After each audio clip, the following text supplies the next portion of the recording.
Hello बच्चों, मैं उम्मीद करता हूं कि आप लोग अच्छे होंगे अपने घर पर और आप लोग अपने पढ़ाई लिखाई पे भी जरूर ध्यान दे रहे होंगे। मैं आपका अजय सर आपके लिए त्रिभुज का दूसरा टॉपिक लेकर के आपके सामने आज आया हूं। आई होप आपने मेरे पिछले क्लास में थेल्स के प्रमेय को एंजॉय किया होगा और उस कंटेंट को आपने जरूर घर पे खुद से करके भी देखा होगा। तो आज आइए हम लोग चलते हैं कि उस थेल्स थ्योरम में हमने जो पढ़ा था उसके आधार पर त्रिभुज में भुजाओं के समानुपात का क्या क्या रिलेशन हो सकता है उसको हम लोग आज देखेंगे। तो बच्चों देखो, आप पहले से देख रहे होंगे कि यहाँ पे त्रिभुज ए बी सी त्रिभुज है जिसमें एम एन यानी त्रिभुज एबीसी में ट्रायंगल एबीसी में एम एन पैरेलल है बीसी के। तो एम एन जब बीसी के बेटा पैरेलल है तो थेल्स प्रमेय के आधार पर हम इस रिलेशन को लिख सकते हैं आसानी से। A M by M B N by M B N by N C. ये बेटा थेल्स थ्योरम के नियम के आधार पे मैंने उसको लिख लिया, क्योंकि थेल्स थ्योरम बोलता था क्या कि किसी त्रिभुज में किसी भुजा के समानांतर यदि कोई रेखा खींची जाती है तो वह रेखा त्रिभुज के अन्य दो भुजाओं को जिन दो बिंदुओं पर काटती है वो आपस में समानुपाती होते हैं। तो जब वो आपस में समानुपाती होते हैं तो वो समानुपाती का ये रिलेशन है बेटा, ठीक है। तो इस रिलेशन से क्या क्या रिलेशन और निकाला जा सकता है हम लोग उस पर देखेंगे आज। तो बेटा यार देखो, A M by M B N by N C ये थेल्स का थ्योरम था, हमने प्रूव किया था, ठीक है। अब इसी को उलट देते हैं बेटा। उलटने का मतलब एम बी ऊपर ए एम नीचे। जब बायां पक्ष में उल्टा तो दाहिना पक्ष भी हम लोग उल्टेंगे, है ना। तो एन सी ऊपर ए एन नीचे। देखो बेटा यहाँ पे उलट के लिखा हुआ है A M by M B N C by A N, ठीक है। अब ये जो बेटा रिलेशन है A M by M B A N by N C, इस रिलेशन को हम आगे यहीं पे ले आते हैं। ये रिलेशन बेटा वन इधर भी प्लस किया और वन इधर भी प्लस किया। अब वन के नीचे में कुछ नहीं तो वन मान सकते हैं, यहां भी वन के नीचे में कुछ नहीं तो वन मान सकते हैं। तब बेटा यहां पे इन दोनों का अगर हम लघुत्तम लेंगे तो लघुत्तम बेटा एम बी और वन का एम बी आ जाएगा, ठीक है। और एम बी से एम बी कटा, वन आया, वन गुना ए एम हो गया। वन से एम बी कटा तो एम बी बचेगा, एम बी गुना ए एम बी लिख देंगे हम लोग। अब एनसी और वन का एलसीएम एनसी से एनसी कैंसिल हुआ, वन गुना ए एन तो ए एन, और वन गुना वन में एनसी से डिवाइड किया, एनसी में वन से डिवाइड किया तो एनसी गुना वन एनसी, ठीक है। अब बेटा यार देखो A M plus M B तो पूरा बन गया ए बी। तो ये देखो बेटा, ये जो A M plus M B ये ए बी लिख दिया, ये एम बी जस्ट का तस A M plus N C पूरा ए सी बन गया बेटा, और ये एन सी, ठीक है। अब जैसे यहां पे हम लोग इसको रेसिप्रोकल कहते बेटा, इसको भी रेसिप्रोकल कर सकते हैं, तो इसको भी रेसिप्रोकल कर दिया। देखो तो ए बी ऊपर में एम बी नीचे, ए सी नीचे और एन सी ऊपर, ये भी एक रिलेशन निकल गया, ठीक है। उसी तरह दो नंबर में मेरा बेटा आया था, देखो इसका रेसिप्रोकल आया था M B by A M और N C by A N. तो यहां लिखा मैंने दो से, यानी जो रिलेशन था दो नंबर वाला, ये रिलेशन को बेटा हम यहां पे उतार लिए। जैसे प्लस वन इसमें किए थे उसी तरह प्लस वन इसमें भी कर दिए दोनों तरफ। जैसे बेटा लघुत्तम यहां लिए थे उसी तरह लघुत्तम यहां लिए, तो एम ए एन से एम कट गया तो एम बी, और एक गुना ए एन तो ए एन से A N cancel, one into N C, और यहां वन है कुछ नहीं नीचे में, तो बेटा तो वन से ए एन में डिवाइड किए तो ए एन बचेगा, A N into one A N, ठीक है। अब M B plus A N, देखो तो M B plus A M तो ए बी हो गया, नीचे में A M, N C plus A N C और ए एन तो पूरा ए सी हो गया बेटा, और नीचे में ए। आगे ये रिलेशन, फिर इसी को उलट कर ली। तो यानी कहने का मतलब, यहां उलट के लिख दिए, यानी कहने का मतलब कि त्रिभुज के थेल्स थ्योरम के आधार पर हम लोग इतने रिलेशन को हम लोग चाहे तो अपने से भी निकाल करके देख सकते हैं। तो इस तरह से हम लोग किसी भी अवस्था में रेशियो निकालने के लिए सक्षम होंगे। ठीक है, तो ये तो हुआ बेटा निकालने का तरीका। मैं अब सारे रिलेशन को एक जगह पे आपको इकट्ठा करके लिख दूंगा ताकि आप लोग को ज्यादा सहूलियत हो। तो थोड़ा सा आप लोग देखिए, कुछ सेकंड के लिए आप लोग अपने इस कंटेंट को, उसके बाद मैं इसको करता हूं आगे। फिर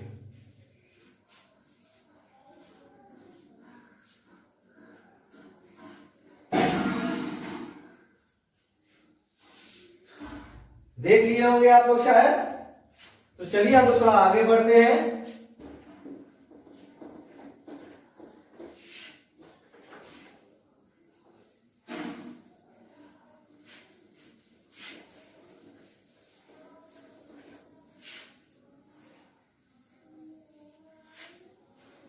चलिए आगे हम लोग बढ़ेंगे और देखेंगे कि ये स्थिति, यानी कि जब Mn पैरेलल यानी Mn समानांतर है BC के, तो थेल्स प्रमेय के आधार पर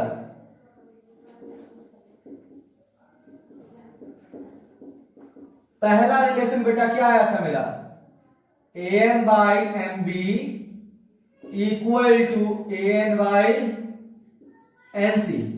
सेकेंड में बेटा हम लोग इसकी रेसिप्रोकल को लिख सकते हैं। तो रेसिप्रोकल क्या होगा, MB by AM, third equal to NC by AM। Third ऊपर का एक पोर्शन लेते हैं बेटा, फिर पूरा का रेशियो, यानी AM by AB equal to AN by, उधर से AN फिर पूरा AC।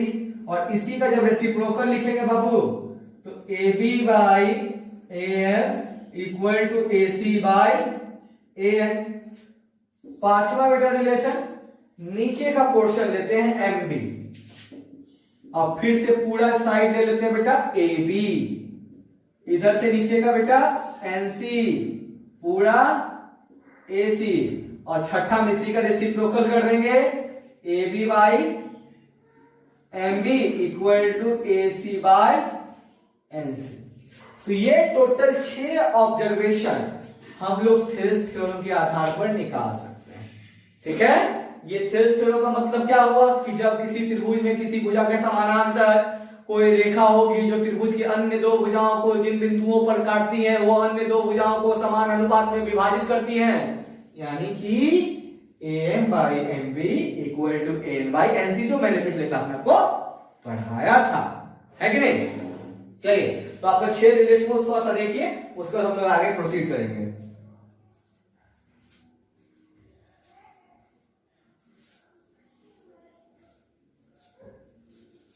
हो गया बच्चों। चलिए अब हम लोग आगे की चर्चा करते हैं। ठीक है, तो आगे की चर्चा में बेटा क्या चर्चा है जरा देखा जाए।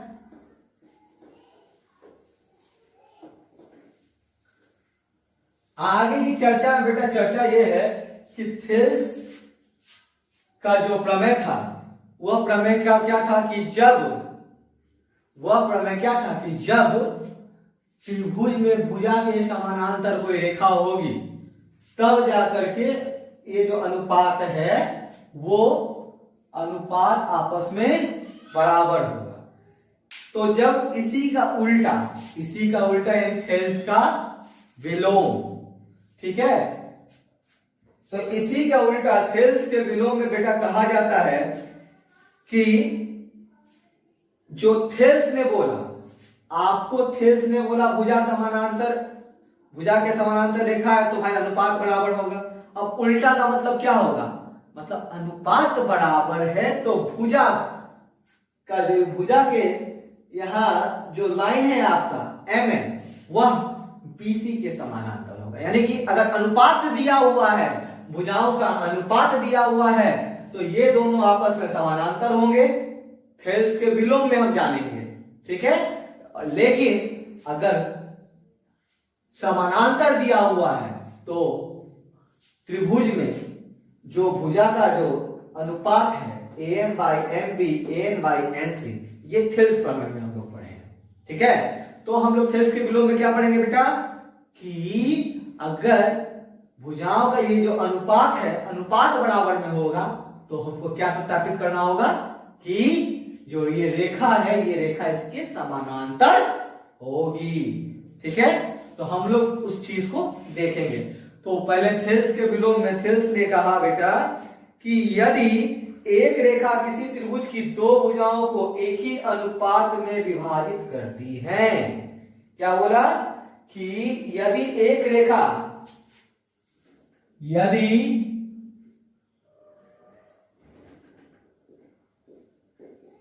एक रेखा त्रिभुज के दो भुजाओं को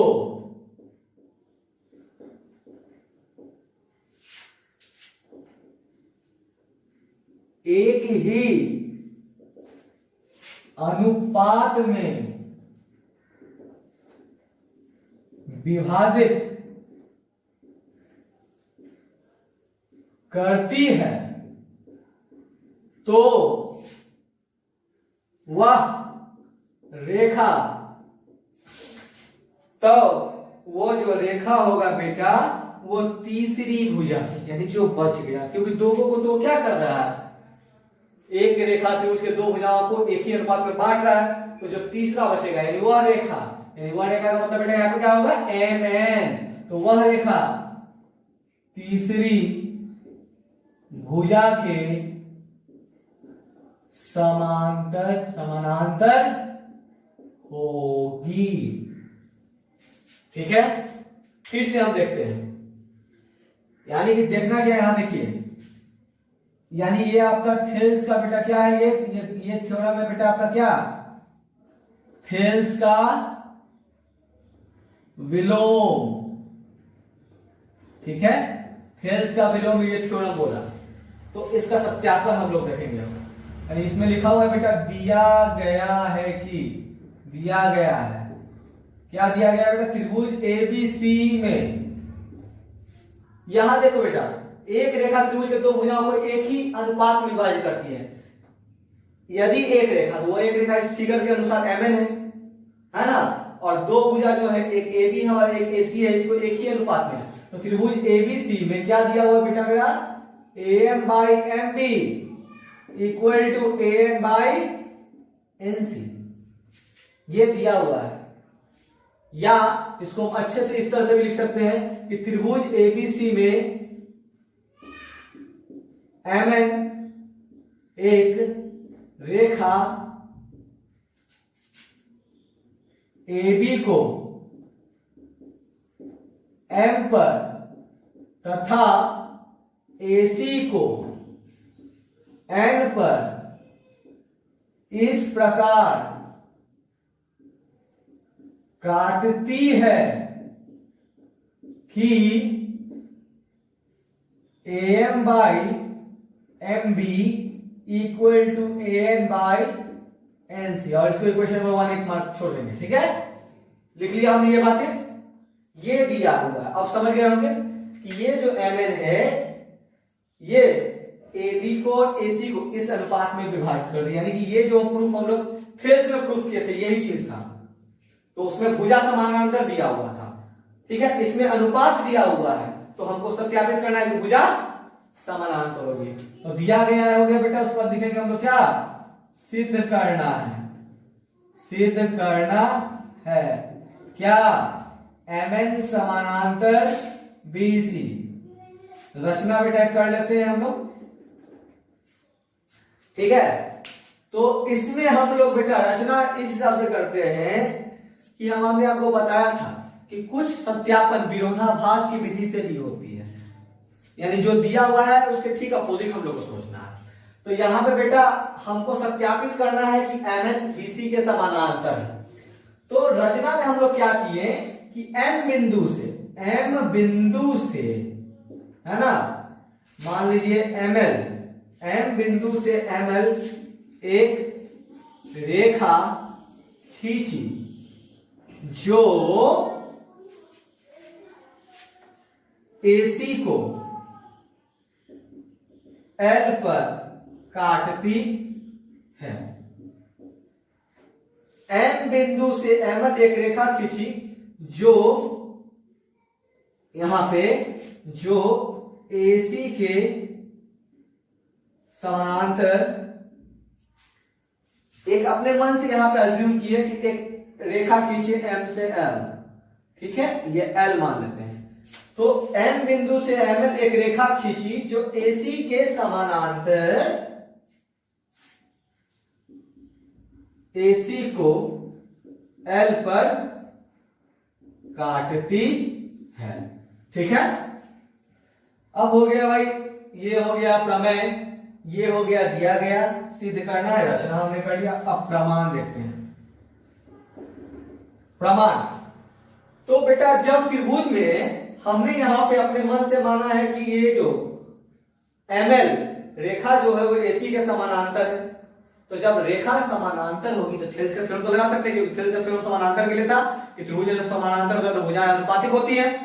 तो प्रमाण में हम लोग लिख सकते हैं त्रिभुज ABC में थेल्स प्रमेय के आधार पर, प्रमेय के आधार पर, ठीक है। थेल्स प्रमेय में क्या कहा था, जब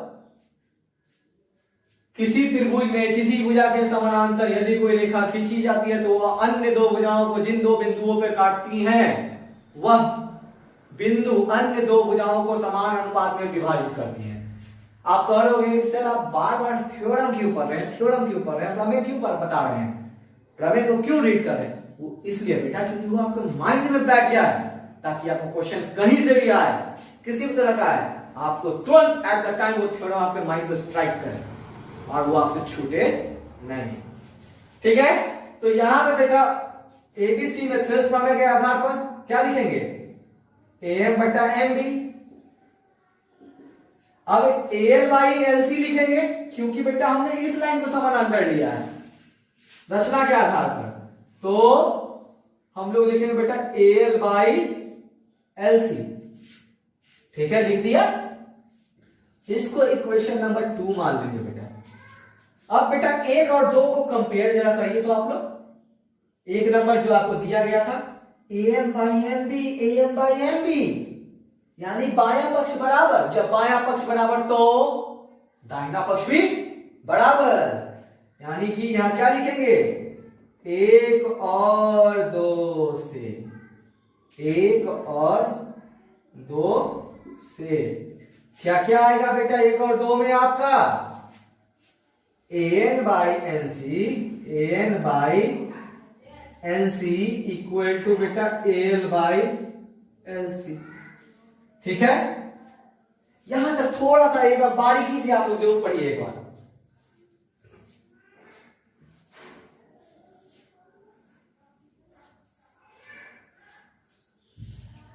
चलिए आगे बढ़ा जाए। तो AL बाई बेटा LC हो गया यहां पे आपका लास्ट में, AL बाई LC। अब ये जो समीकरण आया बेटा मेरा 1 और 2 के आधार पर, तो हम लोग क्या करेंगे बेटा कि दोनों तरफ, यहां लिखते हैं दोनों तरफ 1 जोड़ने पर, ये 1 है बेटा, 1 जोड़ने पर किसी भी समीकरण में बायां पक्ष में भी इक्वल चीज है, दायां पक्ष में भी अगर इक्वल चीज जोड़ते हैं तो पूरा समीकरण बराबर रहेगा। तो AN बाई NC इधर है पहले से बेटा, AN बाई NC प्लस 1, और यहां है बेटा AL by LC, AL by LC plus 1, कुछ नहीं बटा में 1, कुछ नहीं बटा में 1 बेटा, लघुत्तम NC, NC से NC कट गया, 1 बचा, 1 गुना AN तो बेटा AN, और 1 से NC तो NC आया, NC इंटू 1 बेटा ऊपर में NC, उसी तरह बेटा यहां पे लघुत्तम LC और यहां पे हो जाएगा AL प्लस LC। अब देखो बेटा AN और NC, AN और NC पूरा क्या बन गया बेटा आपका AC बाई NC, और L plus LC, L plus LC, ये भी बेटा क्या बन गया एसी बाय एलसी। ये एसी एसी बेटा कैंसिल हो जाएगा, तो क्या बचा आपको यहां पे, देयरफॉर एनसी बराबर एलसी, यानी एनसी और बेटा एलसी बराबर है।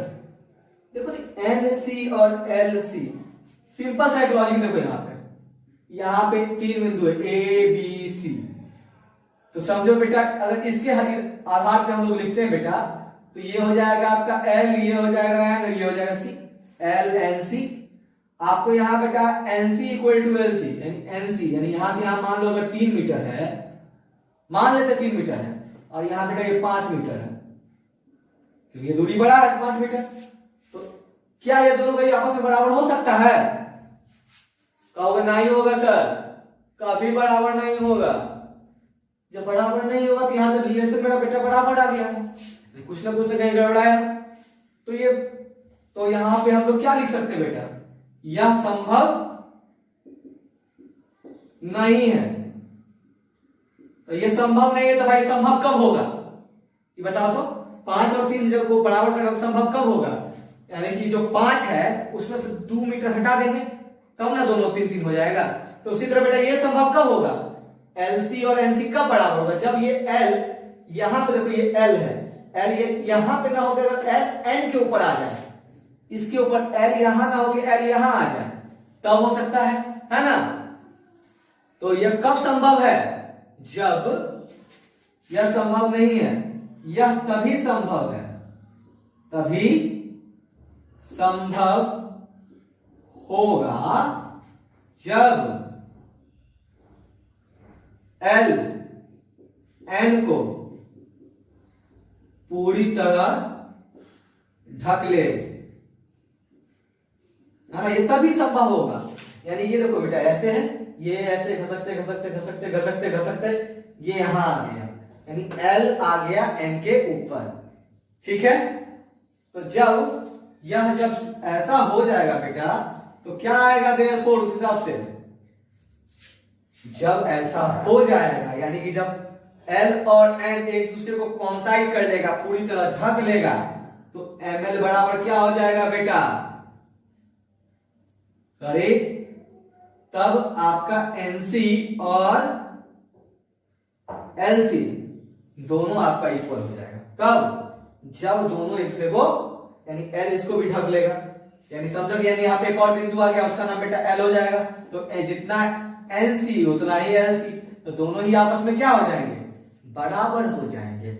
और जैसे ही बराबर हो जाएंगे, तो हमने रचना में देखो यहां पे क्या लिया था,